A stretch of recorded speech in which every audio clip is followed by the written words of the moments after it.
As últimas décadas do governo imperial no Brasil foram pautados por um longo ciclo de crise econômica que acabaram por abalar o apoio à monarquia no Brasil. Esse ciclo já vinha se arrastando desde a famosa Guerra do Paraguai e agora culminava no ano de 1889, no dia 15 de novembro, com a proclamação da República no Brasil. O Marechal Deodoro da Fonseca é reconhecido como o primeiro presidente do Brasil, liderando o país desde 1889 até o ano de 1891.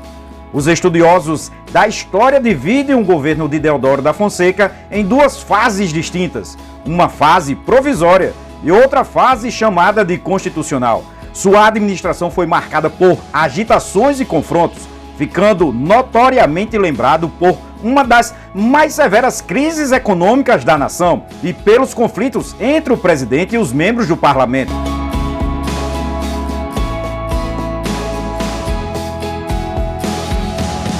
Deodoro da Fonseca ascendeu à presidência como consequência direta da proclamação da República em 15 de novembro de 1889. Inicialmente um monarquista, ele foi persuadido a participar do movimento que visava derrubar apenas o gabinete ministerial, então liderado pelo Visconde de Ouro Preto, em 10 de novembro. Mobilizando tropas, Deodoro da Fonseca efetuou a deposição do gabinete ministerial mediante a prisão do Visconde em 15 de novembro. A proclamação da República, realizada na Câmara Municipal do Rio de Janeiro, ao final do dia, resultou na formação de um governo provisório, com Deodoro da Fonseca nomeado como presidente provisório do Brasil. A nomeação de Deodoro para a presidência era temporária, aguardando a formulação de uma Constituição e a realização de uma eleição para a presidência.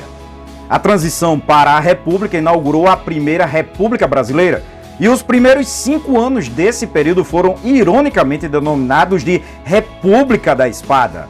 Durante o governo provisório, entre os anos de 1889 até o ano de 1891, a substituição dos símbolos monárquicos por republicanos foram uma das principais preocupações, juntamente com a garantia dos interesses da elite governante.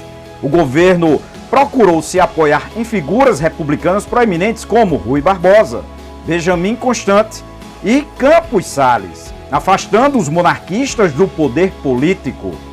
Essa preocupação em desmantelar as estruturas institucionais do Império foram recorrentes nos primeiros anos da Primeira República, estendendo-se aos governos subsequentes de Floriano Peixoto e Prudente de Moraes. Isso incluiu a abolição da Constituição de 1824, do Conselho de Estado, do Senado das Assembleias Provinciais e até mesmo o exílio da família real.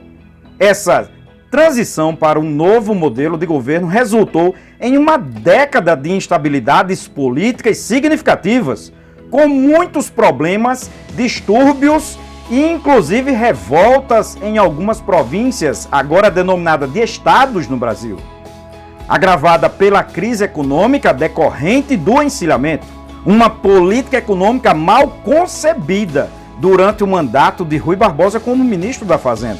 Isso levou a uma especulação financeira descontrolada, inflação e uma crise econômica prolongada que afetou não somente o governo de Deodoro da Fonseca, mas também dos presidentes subsequentes, como Floriano Peixoto, Prudente de Moraes e inclusive Campos Salles.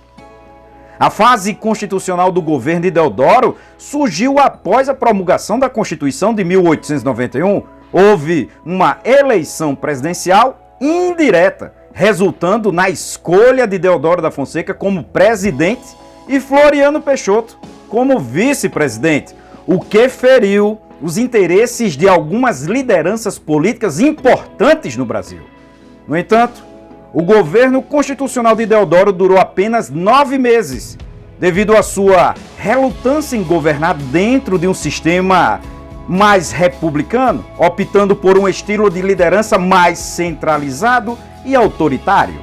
Isso levou à perda de apoio do Legislativo e, eventualmente, à sua renúncia em 23 de novembro de 1891, após uma série de conflitos com o Congresso e a ameaça, inclusive, de uma guerra civil.